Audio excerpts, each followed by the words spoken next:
Ken Jordan here. In 2007 through 2009, I was tasked by the organization to put together a self-defense course for field agents, operatives, and other personnel.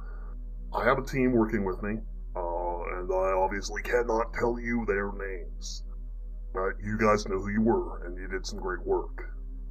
I'm not trying to cut anybody out on this. The credit goes about 8 ways, and there were some people that have managed to pull out some pretty sweet techniques that really work in a conflict situation and to help avoid conflict. So, let me set this up. The first thing that was uncovered by our research was that the vast majority of field agent interactions in a hostile format were not needed. And this actually translates directly to people's day-to-day lives. The reason that old Asian women are far less likely to be involved in violence than, say, a 25-year-old man is quite simple. He leads with his ego. Somebody else will challenge him in public, and instead of meekly walking away, he puffs up, and even though he's not ready for a fight, will start getting in the other person's face while screaming, "Hit me! Hit me!" I'd laugh, but I've seen the video on this. I've seen hundreds and hundreds of real-life conflicts and fights, and I would say 98% of them you can just walk away from. A simple, apology, a nod of the head, and moving back. The second thing that we noticed, other than this, the unnecessary component of most violence, was the interaction of alcohol and drugs in violence. Quite frankly, if you avoid alcohol and you avoid drugs, and you don't let your ego get in your way, for a regular person in this time frame, before things really start to fall apart, you're pretty safe.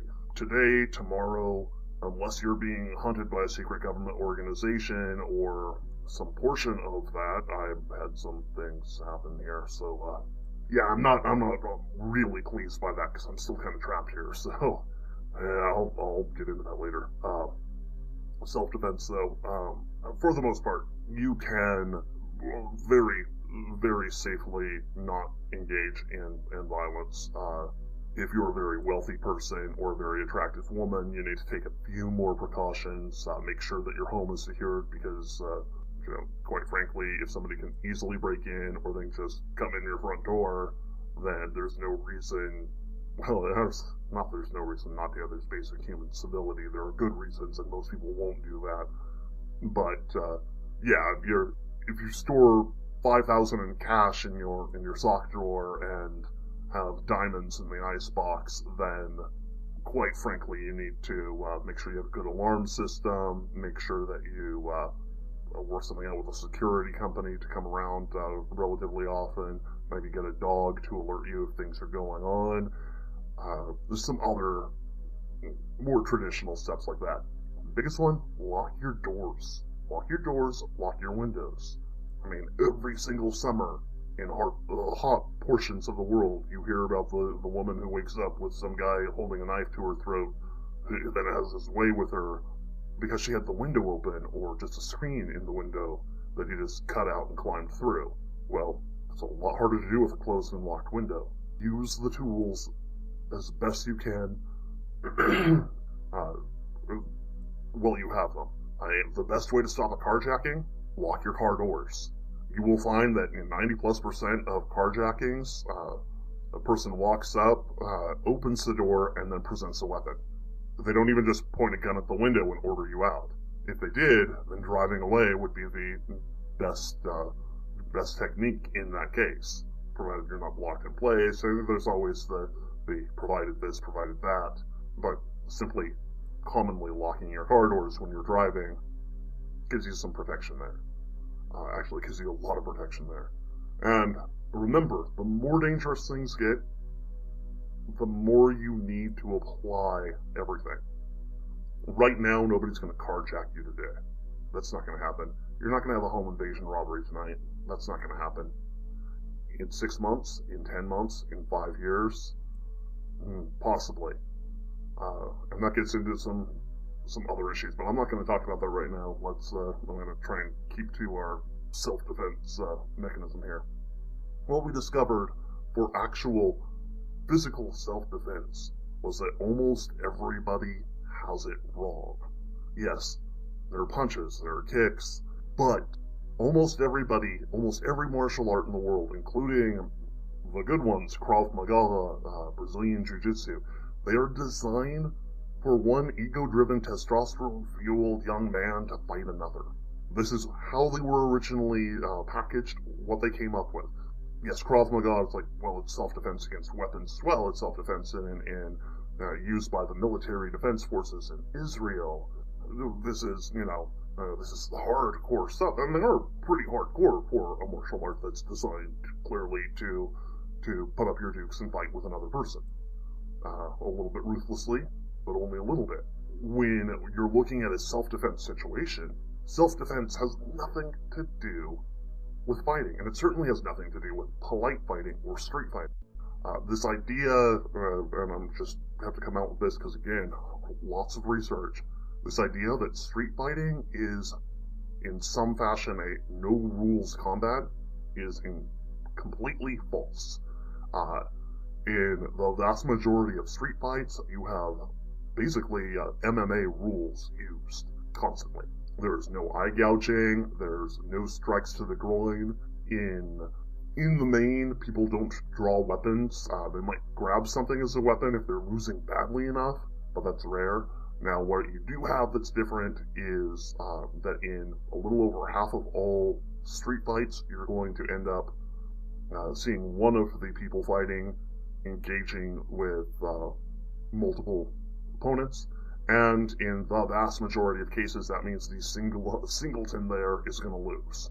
There's also a density of population in the area that can help you indicate this. Basically, if you're in a crowd and a fight starts, one person is going to be jumped by several, even if the other people around don't know who the fighters are.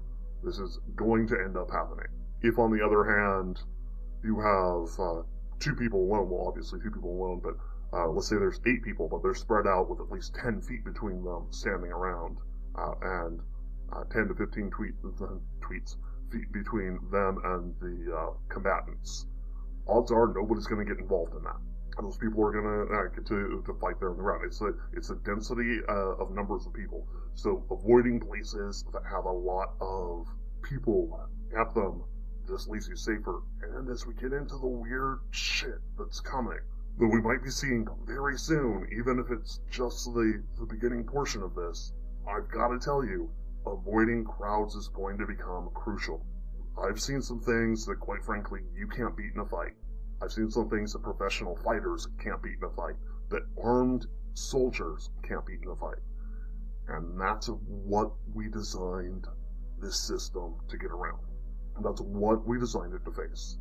The first thing you need to realize is that fighting itself requires 2 combatants. Otherwise, you have somebody attacking and either a victim or a person defending. It is almost impossible to attack a person who is not willing to engage with you, at least well. You can run up on them, but if a person is simply backing away, guarding themselves, we determine that the amount of force you can place on them is very minimal, and usually not enough to render them unconscious or to seriously harm them unless you're using a weapon.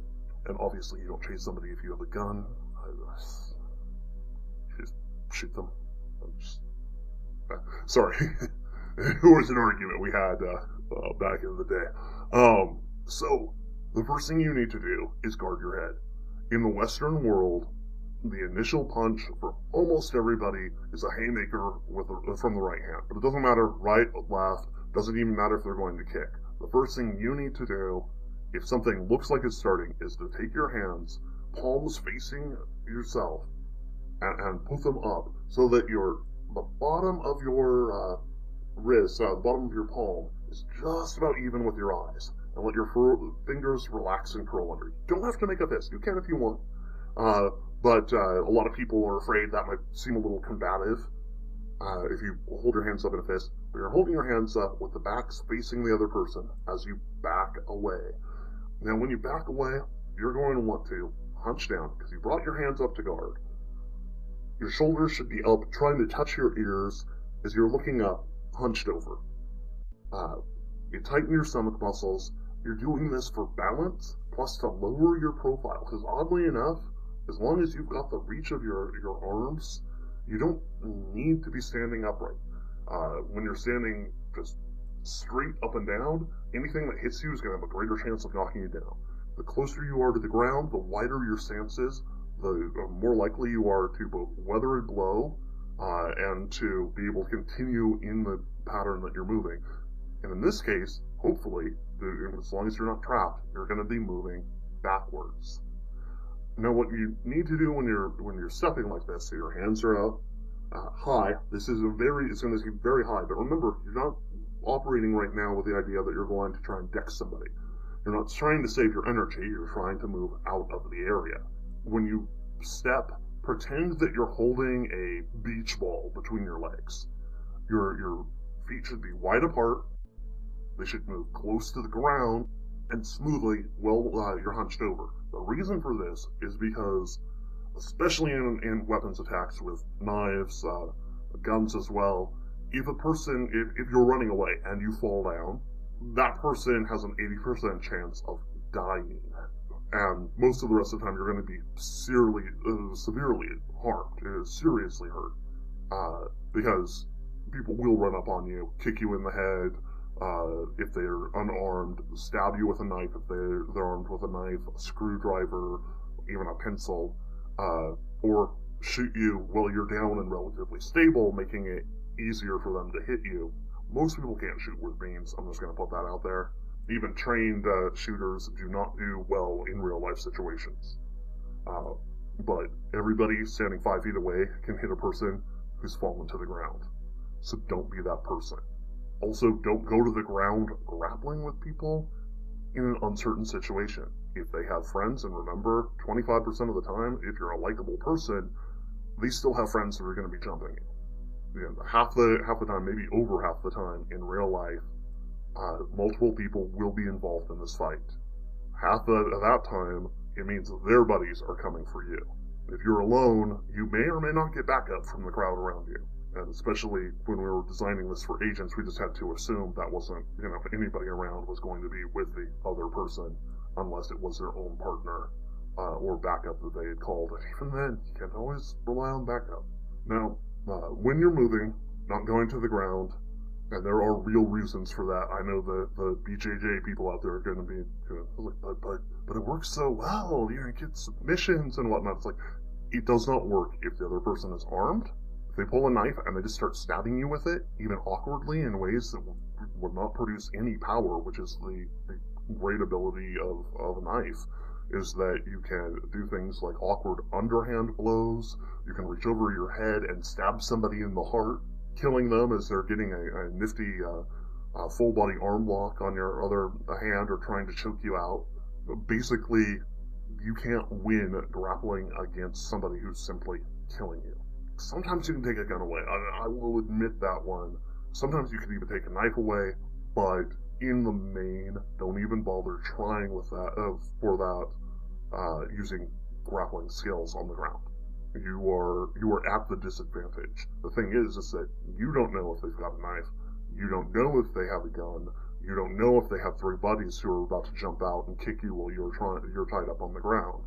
So you have to move away from that philosophy of taking things to the ground on purpose. And not in real life. It's great for the ring, and it's great for law enforcement, for prison guards, for police officers who need to take a person down, who have their 8 buddies with them. These grappling skills work wonderfully. I'm not dissing the grappling skills. I'm saying for self-protection, no. You need to hold your feet as much as possible, and you need to consistently move away from the person who's attacking you. Or persons, if it's a group. Now, there is a psychological trick involved here. People who are attacking you, as long as they don't have a reason to attack you particularly, for instance, police officers will continue after you regardless of how far away you get from them. If they know where you are, they'll come 3 days later if they have to. It's their job, it's what they're doing. People with long arms, And I don't mean, basketball players. I mean people who have rifles, firearms of that nature, and significant shooting skill will often take a fight to a much greater range if they're attempting to go after you. But even they, in general, will stop at the 30-foot limit. Now, I don't want you to get the wrong idea. The honest truth is, most people will not attack you if you're more than 15 feet away from them. And particularly, if you stop and think about it, if you're 10 feet behind a person, they're not even going to know you're there most of the time until they turn around to look at you. So, if you see somebody becoming agitated who wants to fight, and you're starting from behind them, you can just back away, get 20 or 30 feet away, turn and walk off, and they're never coming for you. If they're looking right at you and you back away, once you get to about 15 feet, most of the time that's going to stop a rush. They have to be really dedicated to come for you personally. And most of the time people really aren't. Even if they're angry at you, that anger is a very personal and visceral thing. If you ever get a chance to watch a few hundred street fights, street fighting distance is very often within arm's reach. And of course, the person who sucker punches first is the one who wins. But this only works if you have two people resisting force, standing right next to each other, unmoving. If you take a single step back and they swing, they've missed you totally. It is almost impossible to walk and kick with any amount of power. You can possibly, if you're moving slightly faster than the person walking backwards, manage low kicks and hit them in the shins, possibly the knees. But quite frankly, even at that, if the person is actively moving backwards, moving at even less than half your speed, they're going to diminish the power of it so much that you're functionally not going to be able to take them down. You are possibly, as you're holding your hands up, moving back, hunched over, hunching your shoulders up, trying to touch your ears, with your hands up like that. If you do that right now and you look down, it becomes really hard for anybody to get any kind of a chokehold on you. You pretty much have protected your neck in that case, and your throat. Now, it can be hit in the face still, and you'll notice if you're holding your hands straight up and down, which is what you're supposed to do, because remember, most of the time you're going to hit with roundhouses, which you'll almost instinctually respond to by taking your arm and drifting it outwards a little bit. Or if a kick comes on that side, you'll do the same thing.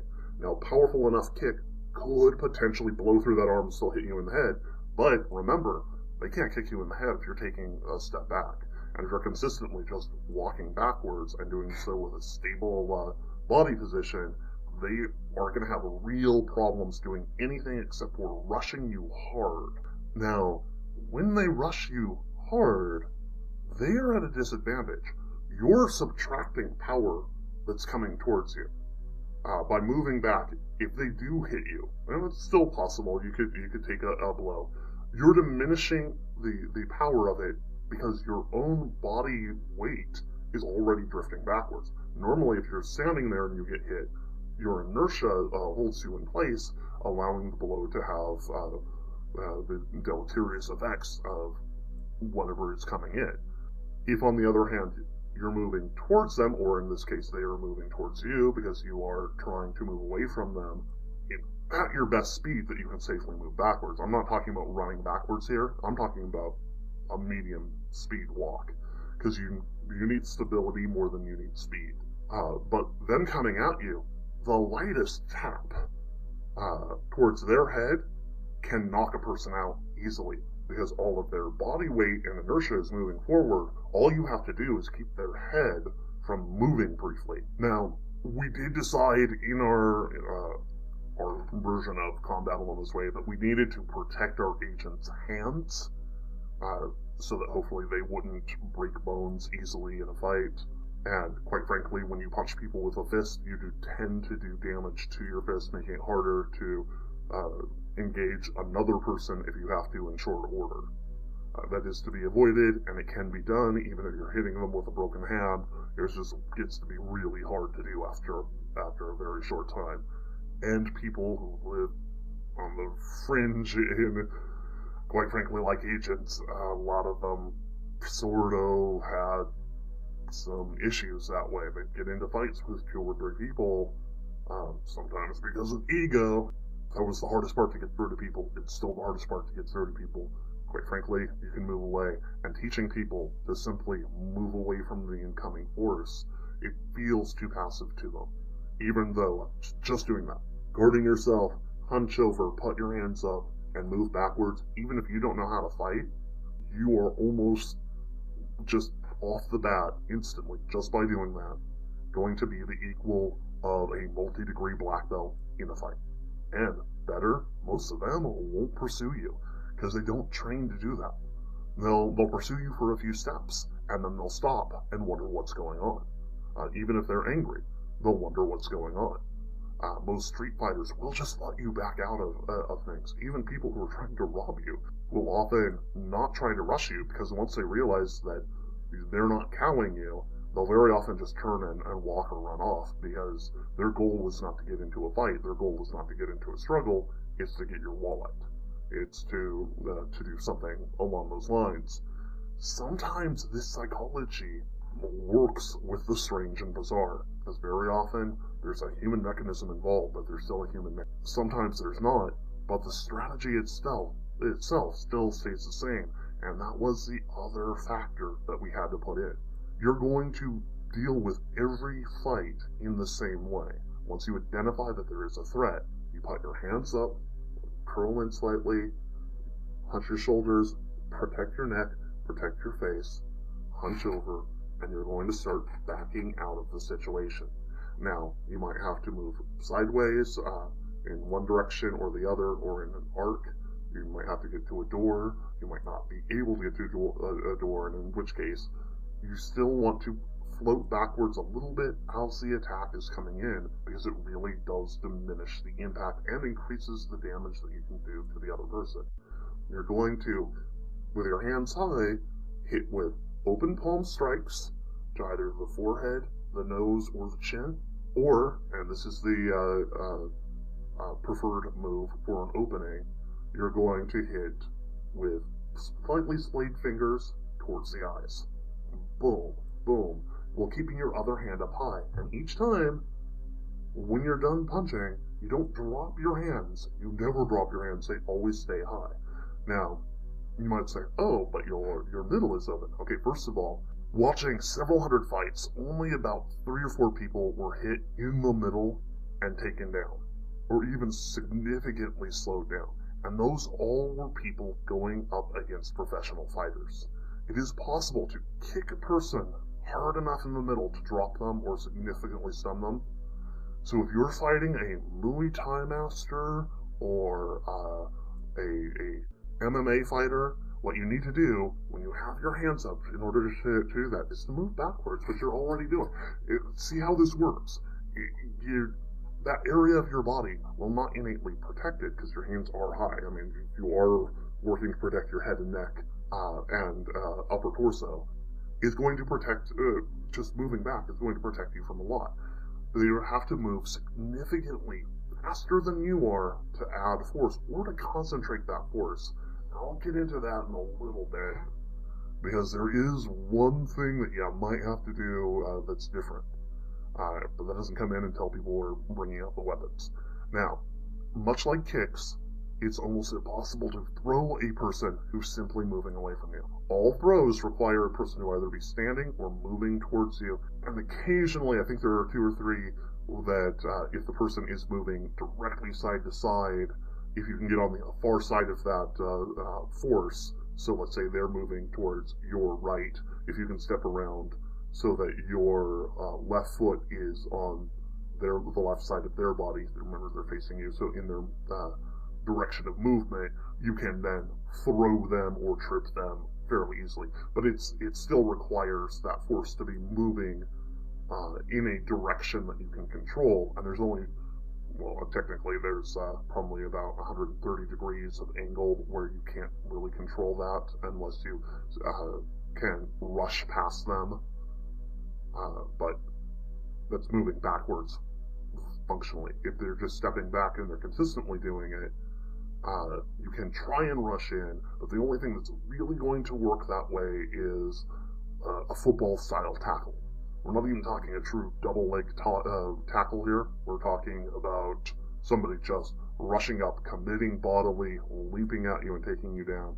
Just like there is a kick that can work, and that is an almost circus trick like professional wrestling move, but it can work, where if the other person is moving away from you, you run up with them, using your full speed, jump in the air, and then land with both feet on their upper chest.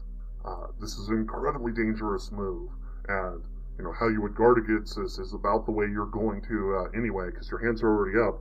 You would push against them to one side or the other, which maybe you still get tagged by a foot, but they might also not be able to stand back up again. So I'm not certain that would be the movement I would use. I don't want to go too much off on a tangent. The thing is that when attacked, your hands go up, you hunch over, you protect your neck, you're moving away, if the environment allows it. Most of the time, when you're attacked, the environment will allow it. You may not be jogging backwards on a track, but you're going to have enough move to, within the time of attack, get a significant distance away. In many locations, you might even be able to get into another room and simply close the door. So don't assume you're always going to be trapped. Having as little as 8 to 10 feet behind you can be plenty of room to move away. And if you're looking at 15, 20, 30 feet, you may even just simply move so far away that they no longer consider you the target. And this is an amazing effect, because I've seen crowds of people hunting a man, and they thought that he had attacked a woman and were trying to chase him to his death, but they still stopped when he got about 70 feet away. And this was a motivated group of people. There was just a level at which they stopped and said, no, it's too far. That's too far. We can't make that up.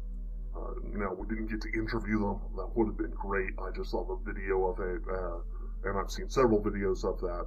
In general, though, in a personal attack, particularly before it happens, build that distance, get objects between you and the other person.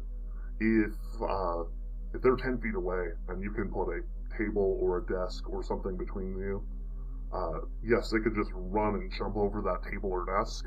Almost never happens. When it happens, you're usually dealing with somebody who is a little bit unhinged to begin with, and you still want to move away from them. So if they come and leap over the table or run around it to get at you, well, then do so. The other thing, if for some reason you have to stop as they're approaching you, don't be shy to kick them in the groin. The two most debilitating single moves that we have are hitting people in the eyes, which probably you caught like an edge of a finger to the eye if you're a sports-like person, just a little bit. And the first thing you do is you grab your eye, and you kind of lean over and whatnot. What you don't realize, even as you're going, okay, well this hurts, and my eye is closing involuntarily, you don't realize that you're almost immobilized. Even professional fighters, watch MMA fights, they stop the fight when a person gets gouged in the eye. And they will stop it and then restart it. So you got a plane flying over, and this is not an area that has planes flying over, so it's the hyper alertness, how it goes. Anyway, but tough people stop. They grab their face, they bend over. Most of them think they can continue fighting, and they can after 5 minutes. For about a minute or two, if you ever see a fight, even a professional fight where they're continuing to fight, they're debilitated enough the other person is simply beating them, which is why they stop fights when somebody gets hit in the eye. An otherwise equal match suddenly becomes one person being beaten. A minute to 2 minutes is a long time to just have someone else beating the hell out of you. So what we've established here, good stance, you're moving away, strike to the eyes, palm to the face, hammer blows. Now, if you imagine that you're holding a hammer, your hand is up here, hold them up, right? If you were to hit them with the bottom of the hammer, right on the neck, right on the temple, right in the face, right on the jaw, that is your prime range. Notice that you don't have to do a lot of swinging. You don't have to pull back to hit first. You can move from where you are outward. There's going to be a little bit of a drawing back, but it's still going to be very high, and most people aren't going to understand what you're doing.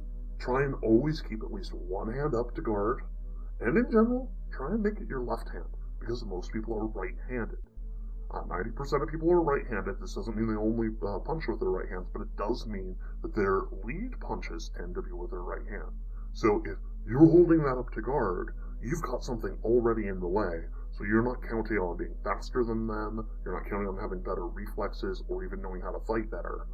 They've got to move past your arm, you're hunched down and protected, you're hitting at them, you're stabbing them in the eyes. Well, suddenly, they're going to be focused on not moving towards you when these things are happening. So even if you miss every time, they're probably going to back off. And again, if you're moving backwards, you functionally have stopped their momentum at that point. This does not mean that they're not going to keep coming after you, but if you are continually moving away, for most people, it's not going to be worth it. Of course, we're not really planning to teach you to defend yourself against muggers or people who have big egos. Quite frankly, if it's a big ego, walk away. If it's a mugger, toss your safety wallet out. Yeah, that's right. You should be carrying 2 wallets. One with about $12 in it. Enough that you look poor. Maybe a fake library card, a couple of things like that, so it looks a little bit real, just like you don't have much of a life. So somebody comes up and says, "Give me a wallet." You reach into your back right-hand pocket where you keep it, and look at it nervously. It's like, "Man, I don't have much here." Throw it and run off. Because they're going to go for the money. They came for the money. Now, if it's somebody trying to come from you, they might approach you, but they're not going to ask for your wallet. They're going to say, "Oh, excuse me, do you have the time?" Muggers will do that too. And the answer is to keep your distance away from them, because in most situations, if there's 2 or 3 people around, nobody's going to approach you. And if they do, they'll say a nice, respectful 10 feet back. You don't need to be 15 feet from me for me to call out that it's 2:30. You definitely don't have to be within arm's reach. So if they're starting to come past that, that's not conversational distance anymore. That's somebody trying to close distance on you. So your hands go up and you start backing up, and maybe you look to see it's 2:15, and you yell, "It's 2:15. Yeah, just stay back, because this is a fishy situation." Now, you're going to be wrong 90% of the time. You're going to look like an idiot to you, and maybe to those people. But you're also going to drive away an awful lot of criminals or people who are going to try and hit you.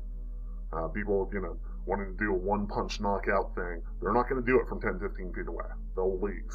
And they're not even going to do the whole, "What's your problem, man?" It's like, yeah, you think they're your problem, you're scared. You're moving away from them.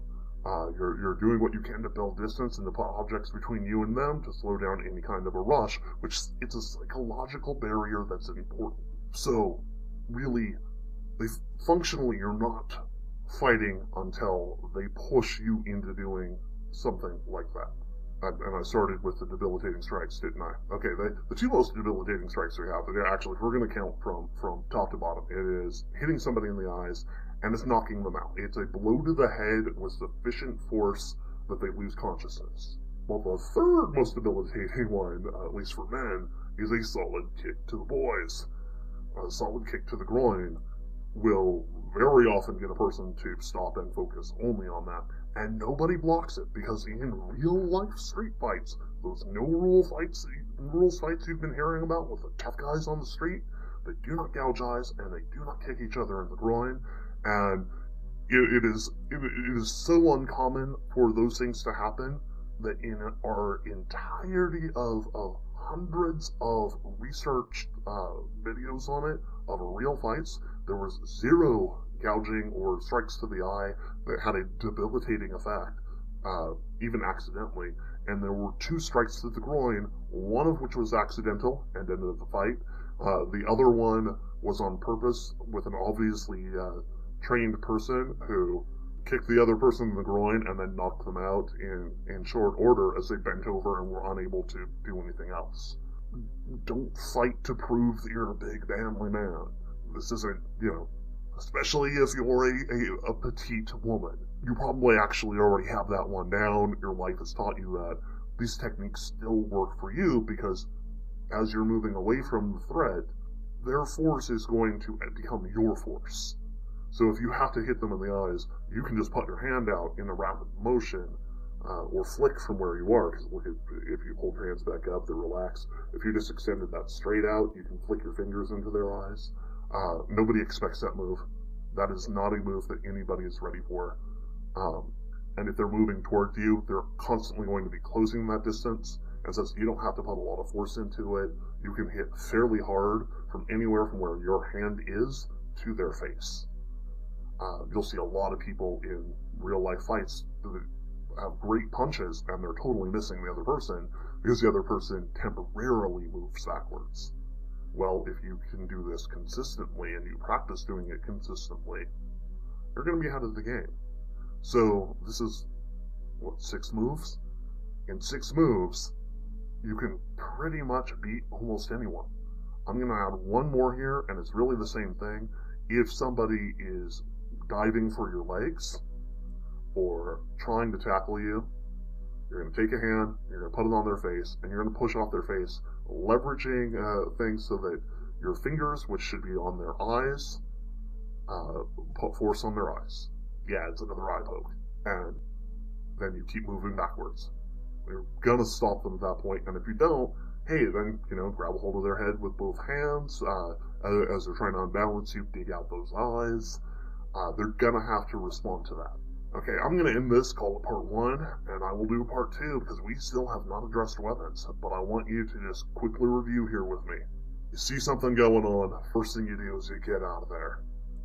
Just assume that someone acting crazy, someone acting drunk, someone in a group of people, right now you don't need to be around them. So you're going to get at least 30 feet away, and if you can, at that point, without creating too many problems, you're going to get more distance than that.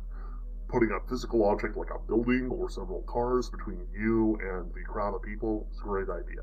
If you can't do that, if somebody is coming for you, if there's a problem, I mean before the problem even starts, you're going to put your hands up, hunch your shoulders up, try and touch your ears.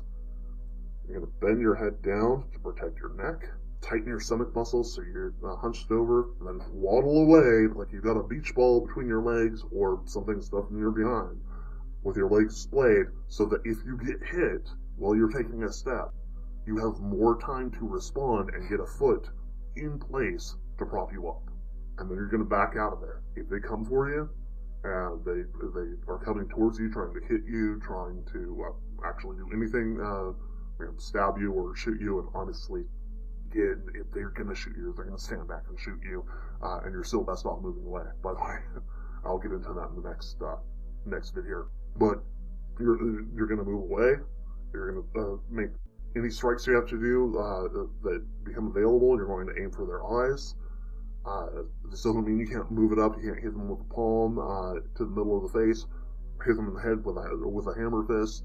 Now, this is not, your club boxing that has gone on. You're using moves that will very natural to human beings, are ones that people who are trained don't use very often. You'll see them in real fights and used effectively. You won't see them in boxing gyms. You won't see them as often, well, you'll see them somewhat often in traditional martial arts, but they don't really use them in sparring. They move back to roundhouses, uppercuts, and straight punches, sometimes even using a back fist to replace a jab or a jab. People are ready for all of these if they're trained. What they're not ready for is for somebody to be moving away from them constantly, and when they hit, break the rules instantly. Alright, leave that there. This is part 1. I'll go into part 2, which will be addressing weapons. Thanks, everybody.